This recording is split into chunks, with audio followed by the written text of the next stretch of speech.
Alright, so the next console generation, meaning the next Xbox and PS4, is slated to be releasing next year, 2020, which is insane, and I'm going to be talking about that in this video. First off, though, the stuff that you're seeing in the background is some, soundless footage from one of my Halo MCC streams. The link will be in the description if you want to watch that, but with sound, of course. Sound is always nice. Now, first and foremost, Xbox are planning a release of 3 new consoles over the next year. One coming out this year, actually, and then the other 2 coming out next year, 2020. This is 2019 that I'm filming this video for anyone watching 200 years in the future. Future boys watching. But one of the Xbox that they're releasing is codenamed Maverick, which is going to be a cloud-based version of the current Xbox One. Of the current Xbox One console. It's going to be actually based very heavily on the Xbox One S, but it's going to be cloud-based. It's not going to have a disk drive or anything. Completely digital and do most of its processing in the cloud. The other one is going to be the Lockhart, the standard version of the next Xbox console. This is going to be like the default sort of vanilla version of the next generation console, and the Scarlett, which is going to be like the higher powered version, like the Xbox One X and PS4 Pro of the current generation. Now, console generations. The actual idea of a generation, you'd think would be at least 10 years to me. It's always been like 7 to 10 years for me, in my mind, and up until recently, that's what it was. It was 7 years usually, and even sometimes 10 years was a console generation. But now they're more like every year and a half, which is just insane. Like, it really is crazy how short the idea of a console generation is now. And obviously the Xbox One, the original one, and the PS4, the original one, came out in 2014, which that was, 5 years ago. But they've released more. It's not like they just released those and then left them. They've released more since. So I don't really think that can be counted. Like the last consoles, PS4 and Xbox One consoles, came out like a year and a half ago, being the PS4 Pro and the Xbox One X. So it really is crazy what's considered a console generation nowadays. Now the half-step consoles, the Xbox One X and the PS4 Pro, they really were great, I thought, because they allowed for like a boost, an upgrade, a graphical boost, better frame rates, better performance, but they didn't fucking lock players out of, the newest games, like when the Halo MCC came out on the Xbox One. I don't mind about new games being launched on more powerful consoles, but it is frustrating, like when it's needed, when an upgrade in technology is needed, fair enough, but it's not needed. It's only a year and a half ago that we got these new consoles. But yeah, I liked the half-step consoles because he didn't. That's what they call in the sort of the gaming industry, the Xbox One X and the PS4 Pro. They didn't lock players out of the newest games. They were able to buy the newest games, the newest iterations of whatever exclusives they liked. And they weren't locked out if they didn't buy the newest console, if they weren't consumerist pigs, as they are. But console generations are, a lot of people don't know this, but they are actually incredibly troublesome and problematic for game developers. It's not just like this quick thing, they spend a day learning it and then they can develop a game on it or release it. It's a big task. They have to learn the ins and outs of the new consoles. They have to learn how to develop and run games on them, how the central processors and graphics processors work, because Xbox and PS4 have this. It's probably very annoying to game developers, but they have this habit of developing and having developed for them their own sort of style of processors. I think the Xbox One was something like the Jaguar or something. They have all these codenames and their own style of processors. And at face value, that's cool, because it's, I don't know, it's cool. You have the Xbox and the PS4 processors. They're going on at different, in different methods. Problem is, every time one of these new console generations comes out, the developers have to completely revamp the game engines, because a lot of games across like 10-year spans all use the same base engine, but they just have different versions of it and upgraded versions. They have to completely reinvent their their game mechanics and their game engines and stuff, which is a very lengthy process. Like I said, they have to learn how these special Xbox and PS4 only sort of exclusive processors and graphics processors work, which again, that's not a quick process, and then usually only given like 6 months before the consoles release. A good example of this in the past, where a good example of how troublesome it is to learn these new consoles, because they're certainly not built in the most efficient or effective or simple ways that they could be, is remember when Xbox One and PS4 first launched, Do you remember how broken a lot of games are at that point? Like, a good example of this would be Assassin's Creed Unity. Fucking great game. Really is a great game now that the problems are fixed, but it was absolutely unplayable when it first came out. That wasn't really... A lot of people blame Ubisoft. No, it's because it launched with the new consoles.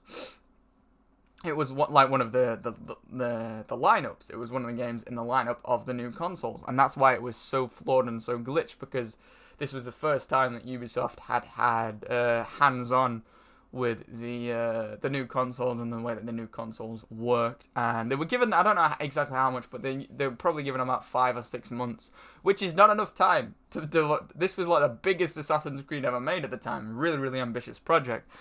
And on top of that, they were developing it for brand new consoles that, you know, they were only allowed a few months to work with before they launched.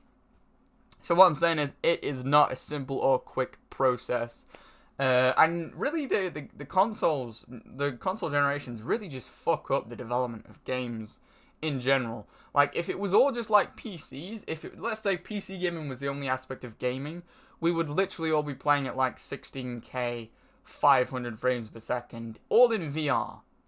I shit you not, we all would be. Everyone. It would be easy, it would be, you know, buyable, it would be within reasonable prices for everyone by this point, because developers would have been able to really focus on developing great games instead of having to cater to these different... It's like mood swings, technological mood swings that Xbox and PlayStation has every few years, where they completely reinvent and revamp and change up all of their technology and all of their, you know, consoles designs. Most of the development time for the developers, or a large chunk of it, actually goes into learning these new consoles instead of actually developing the game. It should be focused on developing the game. Now, the great thing about PC gaming is they don't have to do this. They're completely unrelated. You know, PCs just keep releasing new products and new, you know, processors and components and stuff, but it's all the same platform. There's no separation. There's no big, you know, learning curve that the developers have to go through to learn all of these new games and all these new sort of design aspects and these new things. That's why I say, if it was just PC gaming that was the only aspect of gaming, games would be so much more advanced. We'd have MMOs, but with like AAA levels of gameplay. So we'd have like player counts of like 5,000 per match, but we'd have really decent gameplay, which we don't currently have. If you played MMOs, you'll know how arcadey and usually shit they are. But the core aspect of it is really, really cool. What I'm saying is, we'd have stuff like that, but with like AAA gameplay and graphics and stuff. So it is a shame. People don't realize how much of a spanner in the works that the console generation system is. Now, based on how much... Oh, one more thing before I go into it. And this is... I gotta give credit to someone that... I can't remember who it was. Sorry, I can't remember who it was that said this. But another one of the problems with... Oh, I think it was Liam, one of my recurring viewers. Another one of the problems with the new consoles is they put code names on them and everything, and they, you know, make them out to be these brand new things, but usually they are just reusing old, you know, design methods and old tech and old components, but they're revamping or overclocking it, you know, retuning it, and that's just really, they might as well just use newer stuff. Using brand new stuff would be a lot simpler for the game developers to develop games for, than using this old, sometimes outdated stuff, and, you know, just what they call fine-tuning it, which is basically just making it far more difficult for them to work with, because it's an outdated product or piece of hardware, and it's also got all this supposed fine-tuning on. And that's just from a game developer's perspective. Now, based on how much the PS4 Pro and the Xbox One X cost when they launched, the new consoles will likely be more expensive, probably at least about £650 or dollars, but probably more for the more powerful version, which is the Scarlett version. The one, it's not actually going to be called Scarlett, that was just the code name, just like Xbox One X was codenamed Scorpio. The more powerful version will probably be even more, which is crazy. That much money when they just released a console a year and a half ago is crazy. And this isn't a I hate Xbox video. Sony can really suck a fat nut as well. It's just that we got more information about the new Xbox consoles than the new PlayStation consoles right now. Now, the technology of one of the new Xbox consoles, I've got to give credit where credit's due. The technology does actually interest me of one of the new consoles. One of their planned models, like I said, is codenamed Maverick and will be a diskless, cloud-based console, very heavily based on the Xbox One X. The white, the mini white Xbox One, the S. Meaning that most of the processing and running of the games will be done via streaming the content on the internet, basically. The cloud is going to handle all of the heavy lifting and all of the graphics processing and central processing and stuff, and the game will simply stream to the console. This is cool, but it will require a very, very good internet connection to run the game at anything, above, 1080, 30 FPS. Even that, 1080, 30 FPS is, with all the game being streamed in, that'll be difficult enough as it is. Even if this is a very streamlined, I think it's called xCloud, very streamlined system. That I think they were supposedly doing this for Crackdown 3. I don't know. Someone let me know. Did they ever actually incorporate this into Crackdown 3? This was supposedly what they were going to do with Crackdown 3. And this is, I do like the sound of this technology, but I think the release date for this console is far too soon to implement this. The release date for it is actually next month. It's 2019, May 2019, for this sort of cloud-based Xbox One S console. But it's not actually going to be the Xbox One S. It's going to be like another half-step console. And I think it is too soon to release another console, given that the Xbox One X only launched a year and a half ago, with the PS4 Pro launching shortly before that, like a year and, 9 months ago or something. A console generation should not be anything less than 6 years, and this, like I said, this one is slated for next month. I'm recording this as of April, so it's scheduled for either late April or May of 2019, which is insane. Now, there are actually, going into sort of PS4 rumors and news, there are rumors that the next PlayStation will feature 8K resolution, which means that its price will most likely be massive. We haven't seen an 8K console yet, and all the hardcore PlayStation fans are like, oh my god, 8K, that sounds amazing! Not realizing that nothing is supported in 8K, ever. It hasn't been. To run a game in 8K, you have to have, like, I think 8 1080p monitors or something. Linus Tech Tips, a very popular tech channel, did something like that. Nothing is supported in 8K. There's no 8K resolution monitors or screens currently available, as far as I know, and it is very, very hard to run it. And because of that, not only will, these die-hard PlayStation players not be able to play anything in 8K, because of that, because it's so sparsely supported, it's going to be very expensive. At least £800. An 8K capable console, if it actually is. They did say that the PS4 Pro was 4K capable, but it really, really wasn't.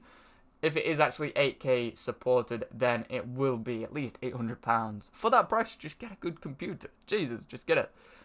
Get a decent PC. I do find it quite silly, as I just said, because right now, nothing's really supported substantially for 8K. You can get a couple of things in 8K, some demo videos. I don't know, do Netflix do an 8K thing? I'm not sure. But there just isn't enough to pay for a new console with one of its main features being, 8K, wow, amazing. It's just not enough. It's not covered enough yet. Some people will be like, well, no, but when the console does release, then there'll be loads of 8K stuff. No, there won't. It's said to be releasing by 2020 or 2021. There will not be a lot of 8K. 4K isn't even widely accepted yet, because 4K monitors and TVs and screens are still very, very expensive. Just like VR, for example. That was another thing, another rumor that the PS5 is really going to specialize in, is VR. Die-hard Sony fans will be like, oh my god, I can't wait, VR! But the problem is, VR, again, is not very widely accepted, and it won't be within the next couple of years. It may just end up being like 3D, where it's kind of relevant, and it's a cool new thing for a while, and then it dies out. I say it will die out. It's a great technology, but the only reason I predict that it could die out is just because people focus on making games VR before the engine can support such a thing and before technology can support such a thing. That's why VR games are so toned down. Skyrim, for example, very, very toned down version of not Skyrim Special Edition, but the original Skyrim. You can't really find like a decent game, like an actual decent AAA game. Say Star Wars Battlefront 2, for example, Halo 5, The Witcher 3, I don't know, any of those.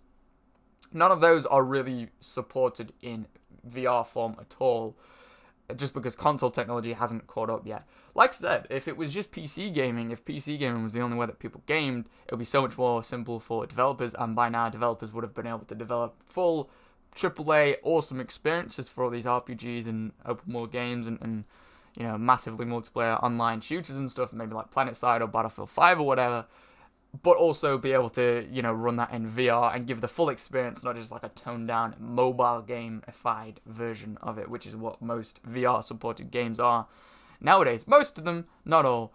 And again, people will be like, well, no, by 2020 or 2021, VR will be supported. It won't. It might not even, it might be less relevant by that point.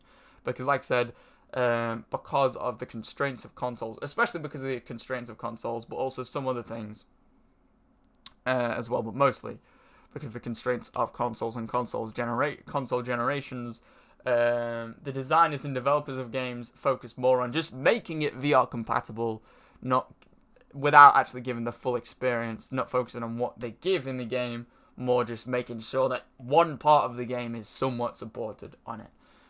Like I said, we haven't got like a full experience of I don't think any AAA games in VR, and if we have, there's certainly not enough to warrant buying like a £500 or $500 VR headset, or I think they're even more expensive than that. So yeah, this is another flaw of the new consoles. Again, I'm not sort of tending towards Xbox or PS5 or anything. I'll get loads of fanboys in the comments like, how dare you, I love PlayStation, how dare you, I love Xbox, we've got Gears of War. I don't fucking care. I play primarily on PC because it is the best platform. It's hands down, without a doubt, the best platform. And let me just say, I used to be a major Xbox fanboy. I've been playing on Xbox since Xbox 360. Very, very ignorant, like most fanboys are. And I was like, no, PC is crap, mouse and keyboard's crap. Only a year ago, less than a year ago actually, I got a PC, and I now realize how wrong I was. It's very, very good. So yeah, I'm saying I'm impartial in this. I hate both of them, to be completely honest. I don't like or dislike one or the other. I just hate both of them. They're both shit. But speaking of like AAA games and exclusives and stuff, Halo Infinite and other Xbox and even PlayStation exclusives will yet again be locked behind this console paywall. This is something that Nathan, one of my recurring viewers, mentioned as well, so credit to him. That he, this does annoy gamers. And I mentioned this a little bit earlier on in the video, where if you don't buy the new console, you can't play the new game. If, for example, with the Xbox 360, when they released the Xbox One, that made sense, It had been, the Xbox 360 launched in, I think, 2006, I believe, and the Xbox One launched in 2014, I believe, or late 2013, meaning it was like 7 or 8 years difference. And they were planning on remastering the Halo games. For a remaster of the Halo games, or just to continue, like the Xbox 360 had seen its day and it had lived its life, and it was dead at that point. They needed to make a new console. After a year and a half, though, you do not need to make a new fucking console. You don't need to make the Xbox One X is powerful enough to last for quite a few years, and the PS4 Pro is powerful enough at least to last a couple of years more. They don't need to make them. If you need to make a new console, fair enough, to run the newest games and to be able to provide a good, advanced experience, to make Halo Infinite bigger than Halo 5 and the Halos that came before it, That's fair enough, but you don't need to. You really don't need to. Because, like I said, Halo 5 didn't come out that long ago. And the Xbox One X is more than powerful enough to run Halo Infinite, and for Halo Infinite to still be a really big, crazy, awesome game. And Halo Infinite is coming to PC now. So, if I've seen some predictions for the PC recommended specs for Halo Infinite, they're not that big. They're really not that big. So they do not need to make a new Xbox console to make the new Halo or the next game, which is usually their excuse as to why they're bringing out a new console. But yeah, it is coming to PC. Halo is, thankfully. Unfortunately, the PlayStation exclusives aren't coming to PC. I know Sony ponies and fucking fanboys of all kinds hate that stuff's coming to PC, but it really is best for the franchise of Halo and the franchise of, if some PlayStation exclusives did come to PC, it's just better because it means that, you can play it without having to shell out on a fucking brand new console just to play this one new game. and the new console being like £700 or £800. Now, to me, consoles are becoming more and more like the smartphone industry, especially Apple. I cannot stand Apple products. It's like the thing, it's like the Instagram. If you want to be cool on Instagram, waste your money on a new Apple product every single fucking year. Be a consumer moron. Why don't you? Capitalist consumer slave. Go ahead, do it.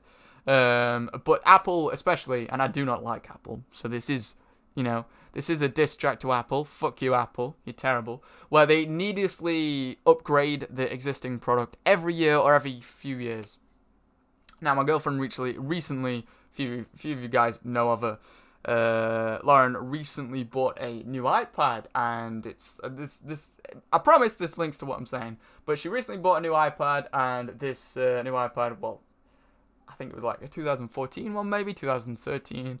And I didn't know this. I've always hated Apple, but I didn't know this. But what Apple do now is, if you don't own an Apple device that's launched in the last 2 or 3 years, they no longer allow support for any apps or any of the major apps for that older Apple product. Basically, what they do is, you could have like an iPad from 2013. You've been using it since 2013. You could be using Netflix and YouTube and I don't know, like Now TV or whatever, the apps. You could be using it all these years, and then what they decided to do was click their fingers. One day, those apps were no longer supported on the product, and the reason they did this on the older products, and the reason that they did this is so that they're trying to force people to buy the new products just to use fucking basic apps, just to use these basic apps, and it's such a shitty strategy, and it doesn't work. For the most part, you do have the Apple fanboy morons that will buy anything that they put out. They'll bring out a fucking Apple Pencil and they'll buy it for £700. It's just, they're just consumers. They're beyond helping, really, at that point. But that is Apple's way of trying to force people to buy the new product. Instead of actually making the new product good, no, let's just force them to do it so they can carry on using the apps that they've been using for several years. The reason I mention this is because it scares me that the gaming industry is becoming more and more like this, or the console industry is becoming more and more like this, more consumerist like this. I mean, like I said, we had a fucking new console of each platform a year and a half ago. We don't need another one. We really do not need another one. Not yet. Not for at least 3 more years. Or ideally, just be gone with consoles completely. That was the rumor, actually. Like, I do keep making these completely, let's just have complete PC gaming jokes, but that is where Xbox is trying to aim for. With this cloud-based streaming, they're moving towards sort of what Apple have done recently and Google have done recently, which is like subscriptions to like Game Pass. I think in like 5 to 10 years, Xbox, maybe PlayStation, don't know about PlayStation, but Xbox won't actually be a console anymore. Xbox will be like a subscription service, and I think what is now Xbox Game Pass will become just Xbox, and like you subscribe to it like Netflix or Amazon Prime Video, and you just get whatever games they're offering on that thing. Because the age of consoles, especially when they're releasing them every year and a half, it's just done. The age of consoles is over. It really is. Some people won't admit to it, but it really is. If they're trying to release one every year and a half, it just goes to show that they're not what they used to be. And it does scare me. It really does scare me because, like I said, it's becoming like Apple. Ever since Steve Jobs died, Apple's been awful, and they've really turned the phone industry into this awful consumerist thing where you don't buy a product because you like the product or because it offers upgrades over the last one. You buy the product because you're forced to, or because you want to be the cool guy on Instagram that has no money because he bought the new fucking Apple product that gives him no advantage over the last one. Speaking of gaming PCs, I don't think I've talked about gaming PCs enough in this video, so I think I'll talk about it a little bit more. Like, a gaming PC, in general, if it was a decent PC, would still, like, say if I bought a PC today, I don't know, like an i7 6700K CPU and a GTX 1080, 32 gigabytes of RAM, which is basically the PC that I've got now that I'm recording this video on. I know that even without upgrading it or putting new products or new components into it, new parts into it, I know that in 10, maybe even 15 years time, I can still play games on this PC. Now, depending on how far the technology of games in 10 to 15 years evolves, I may have to play them at low graphic settings or low frame rates or whatever. Maybe. probably in 15 years' time, definitely if I didn't upgrade it at all. But what I'm saying is I am allowed to play these new games in 10 to 15 years' time. Steam isn't going to lock me out of it just because I may or may not have less than the recommended specs in 10 to 15 years' time to play the newest games. I'm still going to be able to buy them and play them, even if it is at lower graphic settings. Consoles are not like this. Consoles in no way are like this, and it's really bad because, like I said, we don't need a new console. The specs of the Xbox One X and to some degree the PS4 Pro, they can still run the newest games, and I guarantee that Halo Infinite when it comes out, or The Last of Us 2 when it comes out, I guarantee you that those games, I think The Last of Us 2 is actually coming out before the new PlayStation console comes out, but I guarantee you that whatever the sort of the leading new game is for when the new PlayStation comes out, I guarantee you that game could have been ran on the PS4 Pro or the Xbox One X with the powers that, are in those consoles. And I think that just speaks volumes. Like, on PC, you can play games from 15 years ago, and you can play games that come out in 15 years, an old PC now, you could buy an old PC today, and you'd be able to try and run, I don't know, Battlefield 5. You'd probably have to notch the graphics down really, really low if it was like a PC from like 8 years ago. But you'd still be able to try and play it. You'd still be able to play it. It would probably just have to be at lower graphics settings. Consoles need to be like this. It's not right that they're locking people out. And like, I'm 21, right? So it's not as severe for me. Like the older you are, when you've got, a renewable income, you could manage to buy these new consoles. But I remember when I was a kid, I had to wait for the Xbox One. I didn't get the Xbox One straight away. I didn't get the Xbox One until like a year and a half after it came out. Actually, no, the Xbox One came out, I think, late 2013, didn't I? I said 2014 earlier on in the video. I got it like mid-2014. I didn't get it for ages after it came out. And a lot of people didn't because I was quite young then. I didn't have a big enough renewable income then to buy it. And that's what a lot of kids nowadays are fucking spoiled brats, but also a lot of them just don't have the money, and the parents don't have the money to drop fucking £800 on the new console just so that kid can carry on playing games with his mates. So they're not taking into account the younger audience, or not even the younger audience necessarily, but the more perverse audience. Perverse, not perverse. I'm not calling them perverts. Where they're getting locked out. I remember playing the Xbox 360 for like a year and a half after the Xbox One came out, and not being able to play the newest Halo or the newest titles or anything because they were locked. Like Assassin's Creed 4, for example, that was locked. Oh no, it wasn't actually. Assassin's Creed Unity was locked to the new consoles. And again, I get that with the last generation they needed to upgrade the consoles because the Xbox 360 and PS3 were very old, they were very weak, and they've been out for like 7 or 8 years already. So they did need to do it then. They don't need to do it now, is what I am saying. Anyway, I'm going to conclude this video. Honestly, I would just recommend everyone move to PC gaming. That is the way that the wind's blowing now. I may get hate from fucking fanboys from Xbox and PlayStation alike. Like I said though, I don't sort of tend towards either of them. I used to be a major Xbox fanboy. I am no longer an Xbox fanboy. I have, especially of late, been considering selling my Xbox because there's just no need for it now. PC really is just taking over.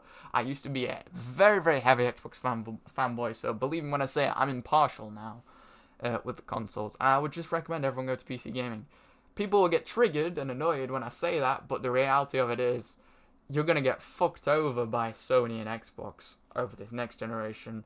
If you want to buy a new console that you don't need and that you shouldn't need to buy to be able to play the newest, the newest exclusive titles. If you want to waste money on that next year, fine, be my guest. And if you want to spend money in 2023 on the new Xbox console after the next generation and the new PlayStation console after the new PlayStation generation, fine, be my guest. Or if you just want to buy one thing that will do you for at least a fucking decade, go with PC gaming. Believe me, I've been on it for about 7 months now. It's so much better. Games run better. Mouse and keyboard feels so much better than controllers that are so clunky and slow and delayed that they're ultra reliant on aim assist just to be able to shoot things. So you're not even playing the game. The game's pretty much playing itself for you. Believe me, go over to PC gaming. It is worth it. And people say, no, it's more expensive than consoles. It's more expensive to play on a PC than an Xbox One X right now. The upfront cost, that does cost more money. But PC games are like the sites like Instant Gaming and CD Keys and even Steam. They are so much cheaper than any sites or even the Xbox official site or official PlayStation Network site. So much cheaper than games on those sites. The games are so much cheaper. You'll make that extra the extra money that you spent on a gaming PC. You'll make it back from buying new games so much faster because you'll save so much money on the games that you do buy. Like I said, the mouse and keyboard is so much better. Even a simple, basic mouse and keyboard is better than like the best controller of all time, which is the Xbox One X controller.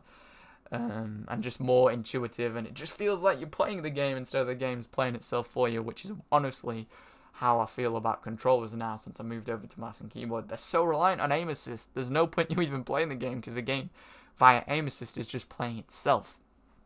And PCs have so much more games to choose from. So many free games, so many MMOs, so many games to choose from, so many more than consoles, so many more exclusives, and all the Xbox exclusives are coming to PC now as well, thank God, because they're going to be so much more better and more fun to play, I think. Like Halo Infinite, oh my God, it's going to be so good, and Halo MCC, so good on the PC, versus like Xbox 360 or Xbox One with the mouse and keyboard and stuff. It's going to be a lot more skill-based now as well. I cannot wait. So honestly, I would just literally, you can buy if you buy a decent PC this year, you can expect to play it and all the newest games for at least 10 years, if it's a decent PC. If not 15 years, but obviously 15 years down the line, you probably have to notch down the graphics a little bit, depending on how powerful the PC would be that you would buy. Build one, buy one pre-owned, second-hand. I bought a semi-second-hand one about half a year ago, and it's the best investment I've ever made. So much fun, so good, and like I said, they are more expensive than consoles at first glance, but you make that money back so quickly from the games being cheaper, from it's free, for example. Another thing that just happened, before I forget, they raised the fucking price of Xbox Live by £10 or $10 for each subscription, for the 12-month subscription. It is crazy. Like, it's not even a good live service. If you watch my Xbox streams, you'll see how many times I get disconnected from games and lag and stuff. And I'm on a very, very good internet connection, so I should not be getting lag or disconnections from games. And I know it's not just me. Like, Xbox Live and the PlayStation Network, not only are they not free like Steam is and Origin is, not only are they not free, but they're not as good. They should at least be better. If you got to pay fucking like £60 a year for them, they should at the very least be better. Or at least a tiny bit better than the PC live servers and stuff. But they're not. And people say, oh, but you get free games with it. Yeah, but usually, like Games of Gold, usually they're not great games. They're usually just old indie games. Sometimes it's a really great game. But an occasional good game for free doesn't make up for the fact that you have to pay loads for it in the first place anyway, so it's not really for free, and for the fact that there's so many free trials, sometimes free games, loads of free-to-play games on PC, and that all games are just at least 40% cheaper on PC than on console. Get a good fucking PC, get one. They're so good, they really are. But yeah, do whatever you want, I just thought I'd suggest it. But yeah, I'm going to conclude the video there. It has been a long one, let's see how long I've rambled for. Holy moly, 33 minutes. Okay. But let me know what you think in the comments. I think as a community, we need to get away. We really vote with our dollars and with our opinions on the internet. I'm not saying be fucking toxic and go and threaten to kill Phil Spencer, head of Xbox, like people did when the Xbox One was first announced and when it was announced as like a multiplayer-only console. That's just pathetic. That's like soy boy actions right there, threatening to kill people over fucking consoles. I'm not saying do that. I'm just saying make your opinions known. The more people that switch over to PC as well. Again, you're voting with your dollar, you're voting with your pound by what you choose and what you play and what you say on these, these console reveals and the internet and stuff. Because if they're left unchecked, it will become exactly like Apple. And I, for one, don't want Xbox or PS or PlayStation to become like Apple. Because people, the Apple fans and the mobile, smartphone users and stuff, they let Apple get away with so much shit for so long, like announcing the fucking Apple Pencil or whatever the stylus thing was. They let people get away with it for so long, where now they'll just release any old shit and get away with it, and they don't care. They don't think, how is this stupid? Is this crap what we're releasing? They don't think that because people let them get away with it for so many years and with so many different products, like the fucking Apple Pen or Apple Pencil, whatever that nonsense was. So people need to speak up before it becomes like that in the gaming industry. And I would just really love in 10 years or 15 years time to be for the gaming industry to be like just a PC thing, like a PC heavy thing, and you know, just really just be a PC gamer environment. Games would be so much better. They'd be so much more advanced, so much bigger, so much better, so much more ambitious. They'd look so much better. They'd run so much better, and gamers would just be a lot happier and get much more value for the money, in my opinion anyway. And if you disagree, go fuck yourself, of course. But still watch the rest of the video, that would be nice too. Anyway, let me know what you think in the comments. Like I said, you vote with your opinion, your dollar or your pound. Yeah, let me know what you think. Thank you very much for watching. Like I said, I will link the stream in the background that you've been watching the video with my awesome MLG Pro strats. I'll link that in the description if you want to check that out and listen to the sound of that stream as well as the video. And yeah, leave a like if you enjoyed. If you didn't enjoy, still leave a like, and also go fuck yourself. And I will see you hopefully all in the next video or the next live stream. Bye, and thank you very much for watching.